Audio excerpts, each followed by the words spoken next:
The original Dead Space came out in the distant and remote history year of 2008, literally 13 years ago, and the fact that we remember it launching onto the Xbox 360, PS3 and PC like it was only yesterday reminds us that the true cosmic horror is the unrelenting flow of time. To distract us from that yawning void of terror, though, is the kind of terror we actually crave and enjoy, which is to say, new Dead Space. Admittedly, where we say new Dead Space, we mean a new version of the original, ancient Dead Space. But thanks to this early and impressively juicy livestream from Dead Space developer EA Motive, we have 7 tantalising new things to show you, which promise to take this new Dead Space far beyond a basic, low-key remaster, with a new voiced Isaac Clarke, new zero-G action, and new, even more disgusting dismemberment. And that's just for starters. So strap in, horror fans, and buckle up for 7 new things you need to see, and then we'll be unable to unsee coming up in the new Dead Space.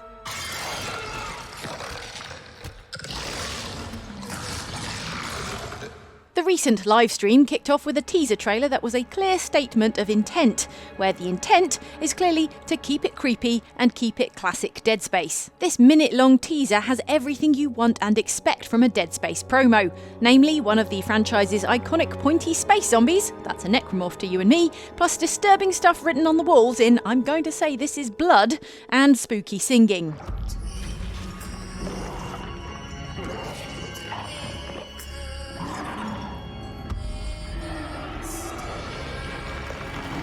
If there wasn't a spooky child singing something spooky, did you even Dead Space? In conclusion, this new Dead Space trailer has all the markers of classic Dead Space. I mean, all the markers except the big one that turns people into pointy space zombies.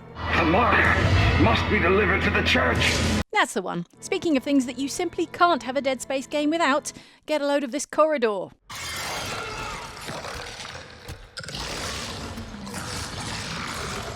You can tell a lot about the quality of any visual work of science fiction by the quality of its corridors. You've got the utilitarian gloom of an Alien corridor, the hypnotic geometry of a 2001 Space Odyssey corridor, and then there's the high-fidelity industrial menace of a corridor in the new Dead Space. Seen here in an early pre-production build, behold one of many fine corridors aboard the interstellar mining ship the USG Ishimura, this one alliteratively known as the Headbanger Hallway. It's a perfect spot for the devs to show off how they're rebuilding Dead Space in the Frostbite engine, adding detail to legacy graphical assets from the original game, focusing on new lighting and effects made possible by 13 years of advancement in the processing power of games machines. All the visual upgrades make this classic Dead Space corridor more atmospheric and unfriendly than the nitrogen-dense surface of Saturn's moon Titan. There you have it, a science fact to go with your science fiction. Don't say we never teach you anything, because then we'll lose our educational funding grant.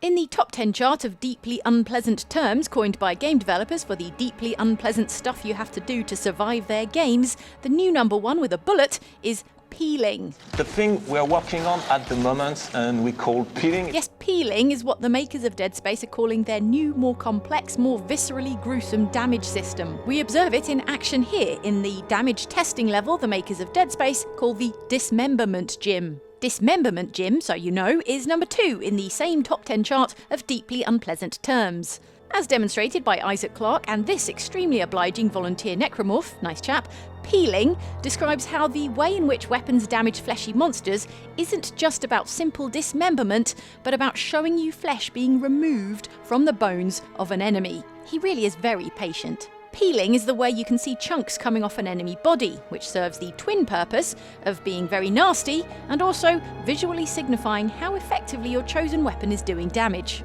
The developers went on to elaborate how the new system demands careful aim when you go to strategically take the limbs off a necromorph. Unless you want to wind up with an embarrassing partial dismemberment, you're going to need the precision of a surgeon or, I guess, a meticulous serial killer.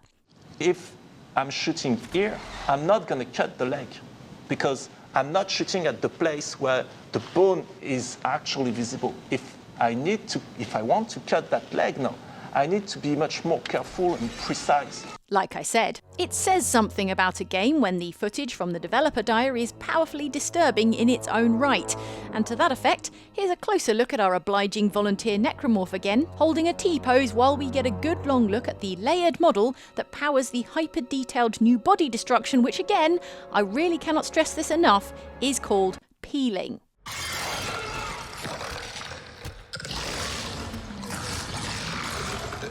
People say the perpetually tormented Isaac Clarke is the unluckiest engineer in all of space, but I say he was incredibly fortunate to have spent his time pre-Dead Space 1 in a career that 1. Taught him how to accurately cut things with a plasma cutter, and 2. Came with a regulation engineer's uniform with a glowing health bar on the back, extremely handy. In the recent stream about the new Dead Space, we got a peek at the new version of Isaac Clarke's classic armoured suit, although the devs emphasised how all of this, including the suit design, is a work in progress and nothing is final. Still, a stacked comparison of the new suit in the new game with the old suit in the old game reminds us how memory is truly the greatest liar, because frankly, we had not remembered how the original Isaac Clarke's armour was this muddy brown mess. 2008 was a different, browner time.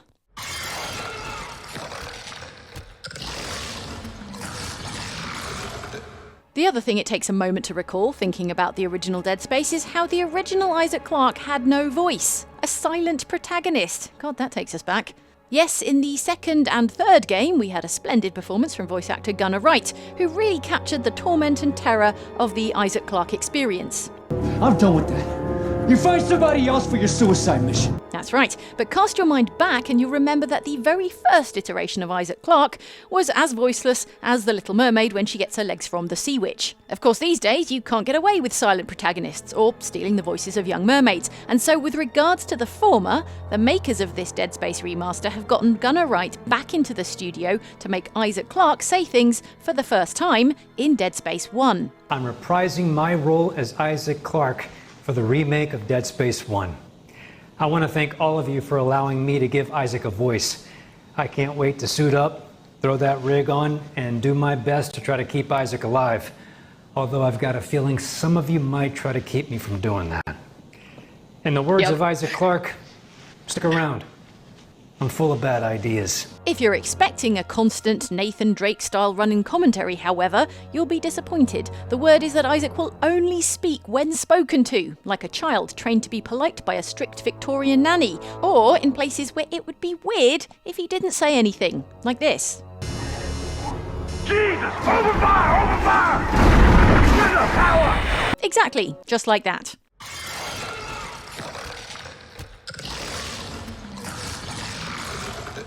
Among the goals for this new Dead Space, say the developers, is to have the gigantic ship on which the game is set to be a fully seamless environment, so that your experience of the game will be unbroken and continuous from before the start screen until the credits roll, with no loading screens to let you calm down and catch your breath. There should be no loading. The full ship should be walkable from end to end. In fact, the USG Ishimura isn't just going to be walkable, but also floatable, because this new version will add the full zero-gravity experience to Dead Space 1. Previously, zero-G in Dead Space 1 meant shooting other stuff as it floated around under microgravity, jealously wishing that you were flying around, except you can't, because you're wearing magnetic gravity boots that keep you stuck to a surface. Or at least they mostly kept you stuck to a surface, except for when you did a big, disorientating jump to get from one sticky bit to another. It was bad, is what I'm saying. This improved zero-G, though, means more degrees of freedom to move around, new ways to navigate familiar areas, and in fact, the makers of the game revealed that the new zero-G would let them open new paths around old environments, in ways that might surprise even players who know the old Ishimura like the back of their hand.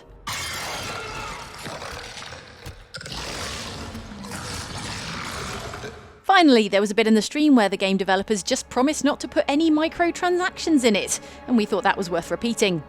No microtransaction, none at all, no. And once more for luck. No microtransaction, none at all, no. You all heard it. That's on the record. Those were 7 Dead Space tidbits to keep you hungry for Dead Space when it does come out in, well, a long time from now. As the folks from EA Motive said emphatically over and over, everything in their livestream was from a very early unfinished version of their game, which is only about a year into development. If there was a word used in the stream more than peeling, it was the word very and also the word early. So, bear that in mind. and I'll say very, very early footage. Very, very, very early. Early, yes, but we'll have a close eye on Dead Space developments over the presumably long and grueling wait before launch. So, you keep an eye on us, and we'll keep an eye on that, and we'll all know more about Dead Space when there's more to know about Dead Space. Which is my way of inviting you to please subscribe and hit the bell to ask for notifications, otherwise YouTube just might not tell you when there's a video. Thanks, and bye!